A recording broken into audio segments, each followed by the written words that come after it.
From the Gert Boyle studio, it's OPB Politics Now for Friday, November 1st. The Portland area found itself in the national spotlight this week for a not particularly flattering reason: repeated arson attacks on ballot boxes. We'll be going over what we know about those incidents, but first we're going to take a close look at the many races this year for a spot in Portland City Hall. This massive governance shift approved by voters 2 years ago has really upended how campaigning for city council and mayor works, with some pretty interesting results. Welcome to the podcast. I'm OPB politics reporter Dirk Vanderhart. And I'm OPB Portland politics reporter Alex Zielinski. Alex, I feel like you and I have talked a lot on this podcast about these huge shifts coming to Portland's government. You know, the city council is expanding from 5 members to 12. 3 commissioners will be elected to each of 4 new geographic districts within the city. And Portland voters will now be able to rank their favorite candidates in order of preference rather than just picking a single person. I think that is most of it. Those are obviously big changes. And so it's not surprising, I guess, that they would result in some pretty huge changes in what it looks like to run for office. You recently talked to a boatload, I guess is the technical term, of candidates and consultants, and came away with, it feels like, a few major takeaways, right? Maybe the first being that this is kind of ushering in a new sense of camaraderie in Portland among candidates. Yeah, and it's all because of the new voting system you mentioned, ranked choice voting. As a reminder, this didn't come out of thin air. Like you mentioned, ranked choice voting is something Portlanders voted to adopt 2 years ago. So under city council races, voters are electing 3 people to represent each district, and those 3 will be elected on a single ballot where voters rank candidates based on their preference. I won't get into the way these votes are counted the back end, since we've dug into that more than we need to on this podcast. But I will tell you that it means that voters' choice for second or third may count just as much as who they rank first. So candidates are tapping into that. They're banking on the idea that running in collaboration with essentially their opponents in a district will boost their chances of winning a seat. I should mention that there is some proof of this strategy working. Ireland has been using this kind of ranked choice voting for more than 100 years, where they elect multiple people on a single ballot. And according to people who've researched this system, collaboration on the campaign trail seems to help get people into office there. But it's definitely new to see in Portland. Well, and you've been speaking with some of the people who are entering into, I guess, these arrangements, these friendships, whatever you want to call them. I mean, what does it look like on the ground? Yeah, I mean, it's pretty wholesome. Candidates are hosting campaign parties together. I saw one having like a karaoke party together. Oh, nice. They're distributing each other's flyers when they go door to door. They're wearing each other's swag. One of the candidates I spoke with is Candace Avalos. She's running in District 1 in Portland's East Side. And she's been collaborating with another D1 candidate named Steph Routh.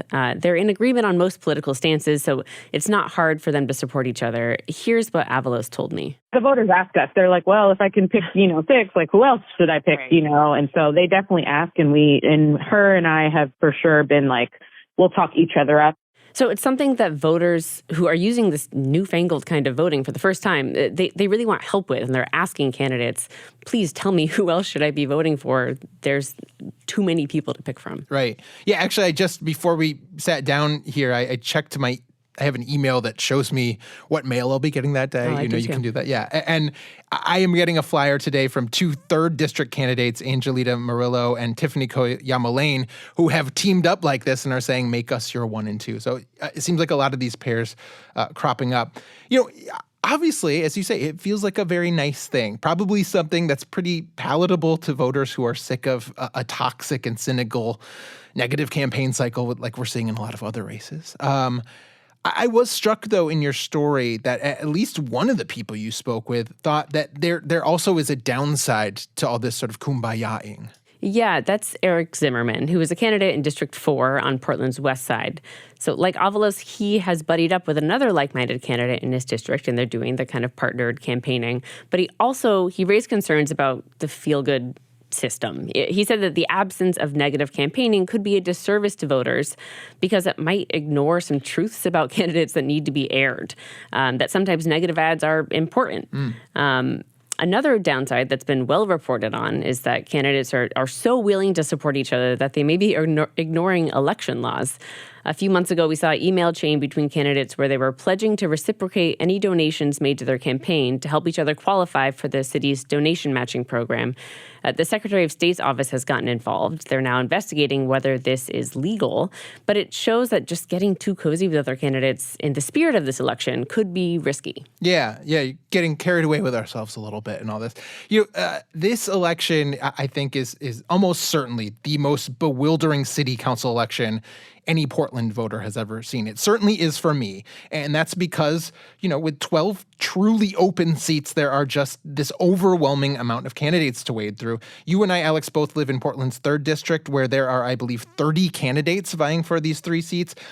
But it's not just that there are so many candidates, right? It's that, you wrote about this issue that candidates just also aren't able to spend what candidates might normally spend to introduce themselves to voters. Yeah, and that's due to unexpected limits to the city's donation matching program that I mentioned earlier. That program rewards candidates who promise to accept only individual campaign donations below $350, so nothing above that.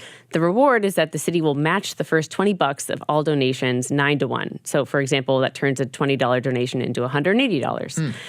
Nearly half of all candidates are using this program. I should mention candidates who aren't using this program also have contribution limits. They can't collect more than $579 from individual donors, which isn't a ton more, and it's kind of the trade-off for not getting any free money from the city. But back to this matching program, it isn't limitless. It has a ceiling. In the past, the city would stop matching donations after it's given city council candidates $300,000 in matching funds.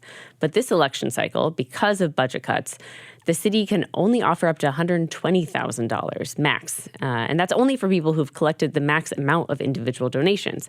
This might sound like a lot of money still, but in terms of campaign cash, it's really not.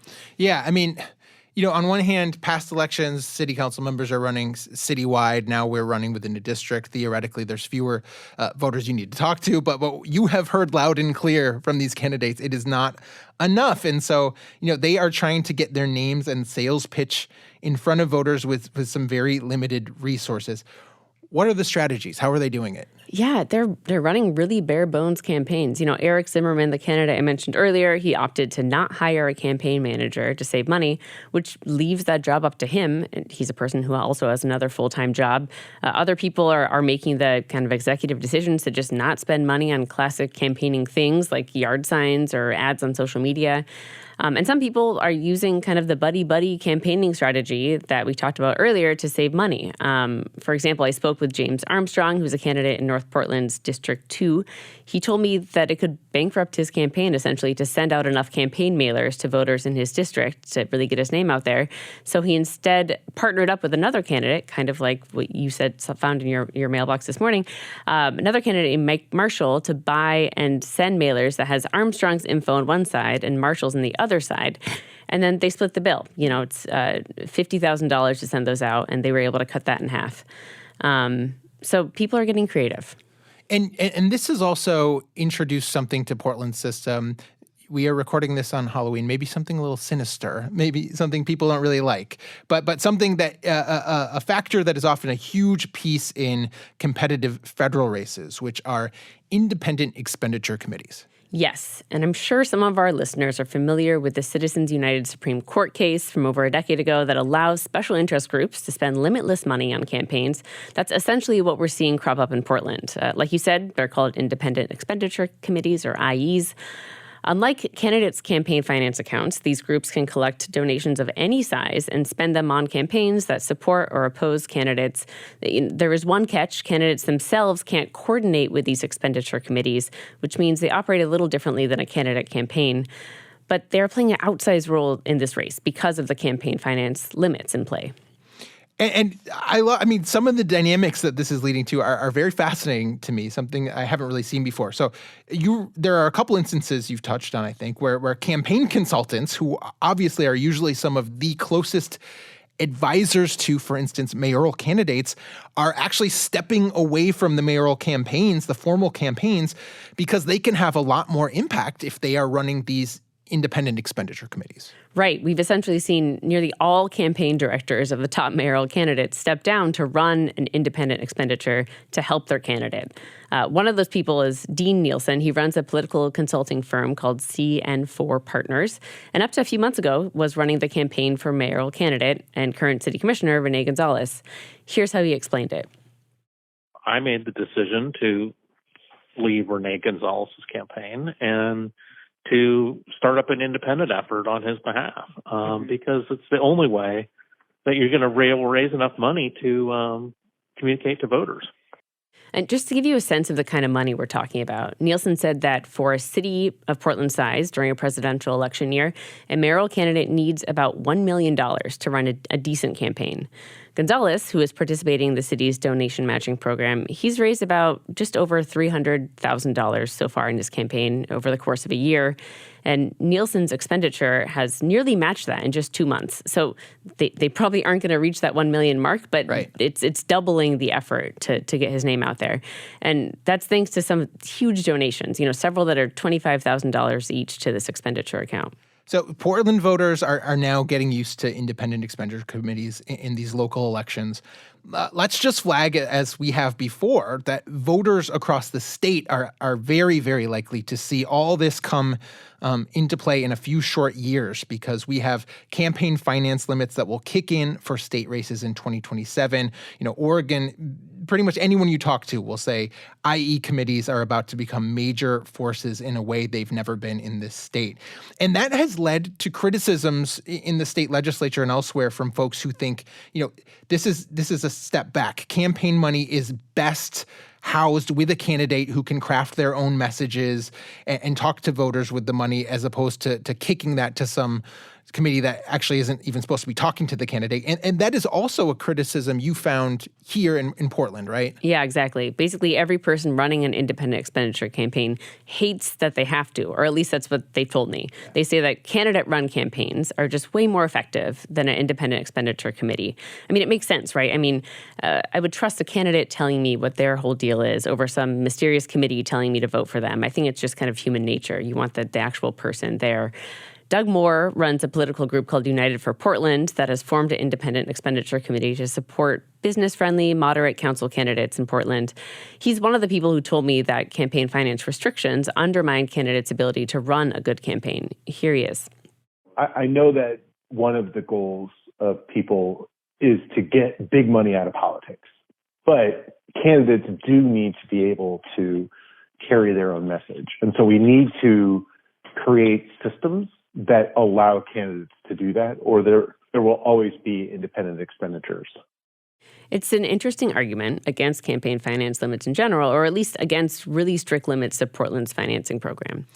One of the things you see with IEs on the federal level, which I always think are just kind of eye-rolly, is something called red boxing. So congressional candidates will sort of secret a bit of messaging on their own websites that say, voters would really benefit from hearing this message via mailers, via TV. It's just this very apparent, I'm not technically maybe talking to the IE committee, but here's exactly what I want this IE committee to do. And I just think we are on the course now in Portland, and we will be in the state to start seeing that same exact kind of thing. I am curious kind of the limits of this, don't collaborate with a candidate if you have an IE kind of messaging, because I feel like there's just a wink there. There's got to be, especially if it's the former directors of these campaigns running their IE campaigns, they're still in touch. How can you even police it? It just feels, it feels a little insane. It's odd.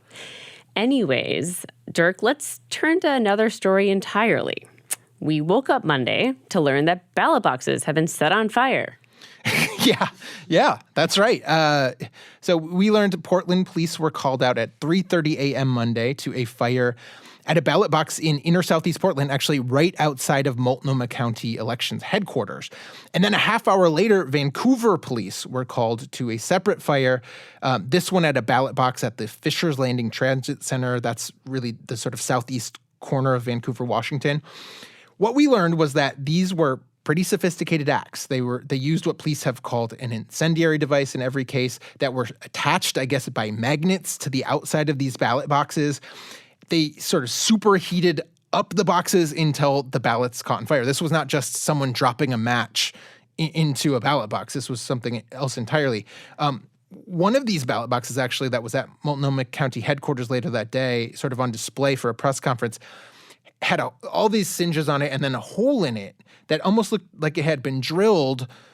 I was asking folks there, and they were kind of cagey with me, but they said, no, that was just a result of the heat, and the device sort of bored this hole somehow into the box. So it's not entirely clear how it worked to me, but more sophisticated than you might think when you say ballot boxes were set on fire. Right, not just like a Molotov cocktail thrown in. Yeah.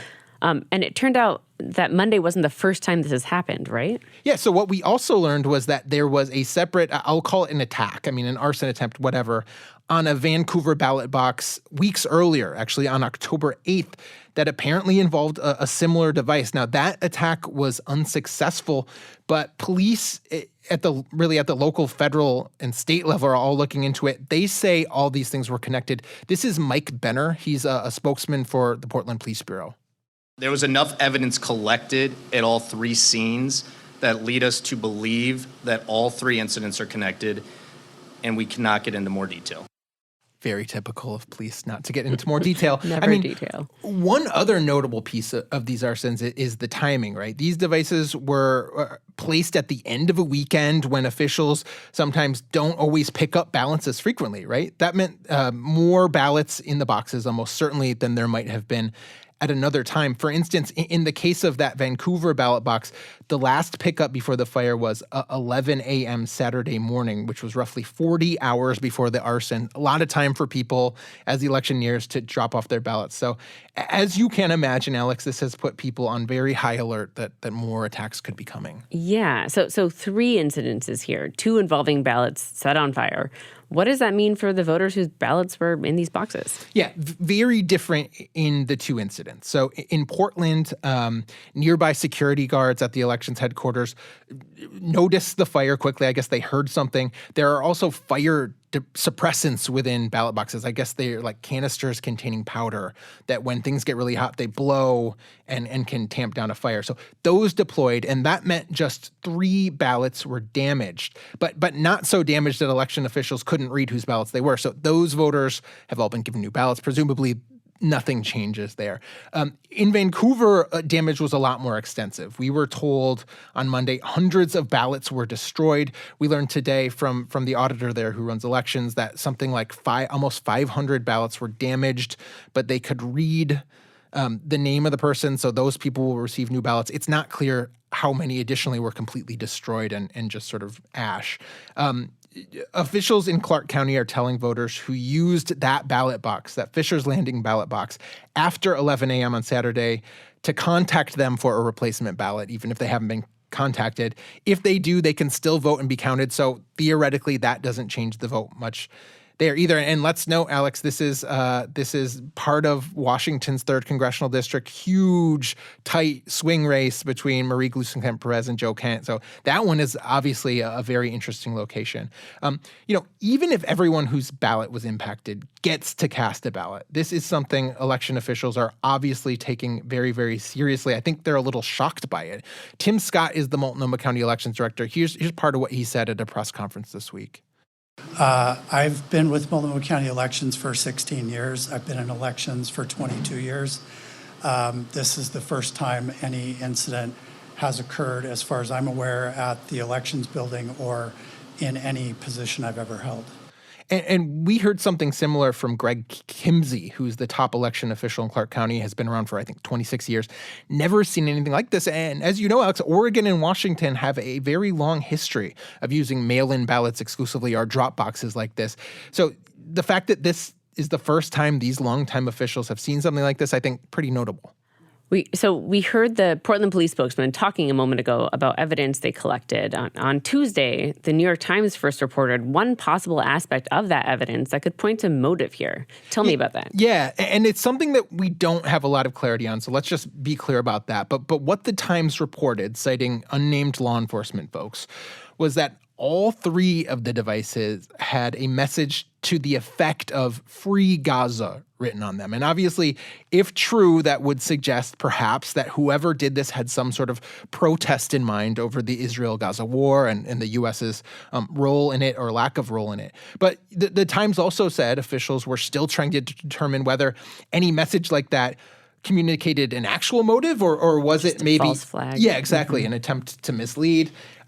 In a press conference on Wednesday, Portland law enforcement wouldn't comment on the Times report. There's another ABC News report on the existence of any of those messages. And obviously, we should note here that ballot drop boxes have gotten more and more attention, really, since 2020. That year, mail and absentee voting exploded because of COVID. You couldn't do in-person voting as easily. They have really been the focus of conspiracy theorists, particularly those who question the results of that 2020 presidential election, who see them as a source of potential insecurity, possibly a way to rig elections. I mean, there's just nothing is simple, obviously, in politics these days. There's a lot here, a lot possible, any number of things. Many conspiracies. So we know that police are looking for a vehicle connected to this case. It's a dark-colored Volvo from the early 2000s that was spotted at the Portland fire. Dirk, beyond searching for these arsonists, what else are officials doing? Yeah, and that's right about the vehicle. Actually, yesterday, police now offered more information about the suspect. They say they're looking for a white male between 30 and 40 with very short hair, maybe balding, thin or medium build. So they're looking for you. Potentially, except for, they say they also are looking for a person who is highly knowledgeable about metal fabrication or welding, and I can assure you, Alex, that is not me. On the record. But anyway, beyond looking for this person, police in Portland and Vancouver say they will step up patrols around ballot boxes to make sure they're going by there. Actually, election workers in Clark County plan to monitor drop boxes there. I think there's 22 or something, 24/7 until Election Day. And Clark County also said it would ramp up the pace of ballot pickups at drop boxes to limit damage if there's other attacks. Multnomah County hasn't announced any plans like that. I think they are pretty happy with the limited amount of damage in the attack. Yeah. Well, Dirk, since this might be the last podcast we do before Election Day, we should also point out that turnout has been very slow so far, at least in Multnomah County. Yeah, and there are signs that this could change. I'm sure it will change, but you're right. It is remarkably low, at least as of the numbers we saw yesterday. We are recording this on Thursday. As of October 30th, yesterday, something like 25% of Multnomah County ballots had been returned, which is far less than 4 years ago, also less than 2016. Statewide, almost, but not quite 30% of ballots had been returned, which was also trailing. We heard actually from Multnomah County Elections Director Tim Scott yesterday that ballots had begun to come in at far higher rates. There is certainly an expectation that a lot of people will participate in this election. I don't think anyone can say why this is lower than past years. I think I can put in a hypothetical. I think because of the local races, having ranked choice voting, having 30 people on your ballot, having to sift through that, people are really wanting to make time to sit down and really pour through their ballot in the voter's guide before they just toss a ballot in the mail. I will be transparent with you. I haven't voted yet, Alex. And there's also the note that it used to be that, you had to have a ballot in authorities' hands by Election Day if you mailed it. Now you just need the postmark. It's easier than ever for people to sort of procrastinate and still get their ballot counted. So probably a factor there too. Let's also note, though, that we have heard a lot of messaging in the last few days about possible Election Day disruptions, unrest, and how people are preparing for that. So elected officials from all sorts of governments in Portland and civic groups released a letter Tuesday urging Portlanders to demonstrate peacefully. This message is basically, we've come a long way after the pandemic and the unrest of 2020 to climb out of this hole. We've still got a long way to go. Please don't risk that based on whatever happens in the 2016 election. Obviously, in 2016, when Donald Trump became president, there was a number of sort of violent or destructive protests, and in 2020 we saw plenty of that. Then the police held a press conference yesterday saying they have been preparing for months for the possibility of unrest. I think you reported that earlier this year that they've recreated their crowd control unit. I forget what they call it, but something to handle protests or even what they would call riots. So they are saying they're working with civic groups. They're working with all sorts of aspects of governance. They feel really, really ready to tackle whatever is coming. And we will see if that's the case. There is a very palpable worry that this election could lead to this type of violence or property damage that Portland has seen. So I guess on that optimistic note, several days before the election, Alex, we will end there for today. It was a pleasure, as always, to have you on. Thank you for having me. This episode of OPB Politics Now was produced by Andrew Thien, and our audio engineer is Nalin Silva. Our music comes from Audio Network. We'll be back next week, post-election, with more news from across the Pacific Northwest, probably results-oriented. If you don't want to wait, though, for pre-election, you're still filling out your ballot, anything like that, check out all of OPB's election coverage at opb.org/election. You'll find stories, videos, even comics explaining the biggest races of the year. While you're there, why not become an OPB member? You can also rate and review us in your podcast app of choice. Thanks for your support, and thanks for listening.